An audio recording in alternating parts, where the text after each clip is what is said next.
This conference draws attention in many different and creative ways to the matter of bodies in the process of achieving social justice. And this is important right now, more than ever in our global crisis, where bodies are denigrated and rendered invisible. Therapy is criticised for its focus upon the individual and its lack of focus upon the social and issues of justice. This conference is a kind of way of addressing that and really thinking together about how what we do is about the social and is about the political. A lot of the therapy world doesn't include embodiment, and in a lot of places social justice or justice issues aren't addressed explicitly. In my practice as a therapist, I'm alert to the immediate, visceral experience of how matters of justice and power are inscribed and enacted on our bodies. A crucial aspect that I want to highlight is that the moving, expressive body is at the centre of relating.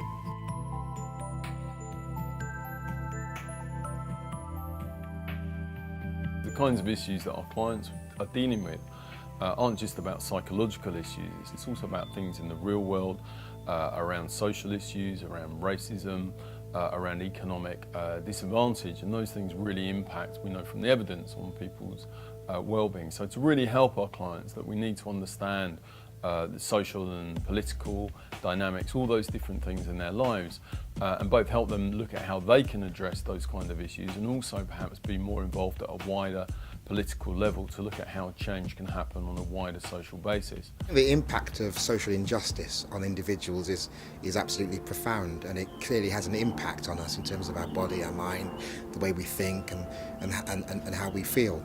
To ignore the impact of social injustice on us as therapists and clients would be a massive mistake, would be a massive omission.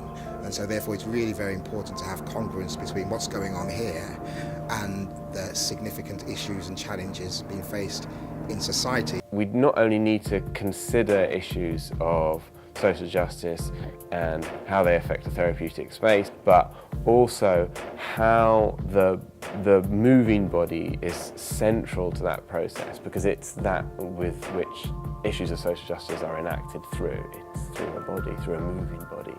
It's not just about cognitive change, it's not just about insight. For change to occur, it has to occur on a bodily level. Often social injustice is traumatic for people, and so that often gets organised in the body, and that's where it's felt first, and then in our minds. So in order for us to deal with social injustice, I think we also need to at least pay some attention to how we embody social injustice. The question we as therapists, artists and activists need to ask ourselves is how the moving body and creative methodologies help us to mediate and enact core issues of human rights. I did a workshop entitled Otherness, about otherness in terms of class, ethnicity, sexuality, all the sorts of otherness we can experience as people and therapists.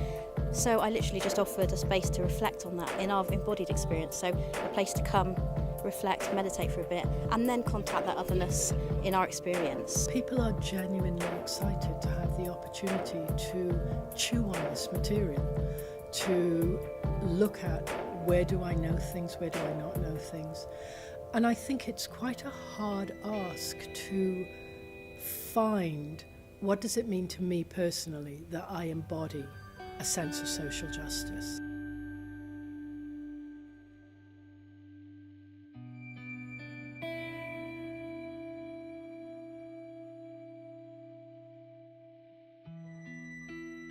It's great that there's people from quite different backgrounds, different modalities, different forms of training. Just that, on that level, is really important as well, to gather together as people and find out what we do and share experience and best practice. It's about being able to take that knowledge and experience and do something that translates into something useful, that makes sense not just to the rest of the therapy world, but to the wider public, to politicians, to influencers of public policy, etc. I think it's an unfolding process, and I think this conference is one of the journeys that's happening, actually.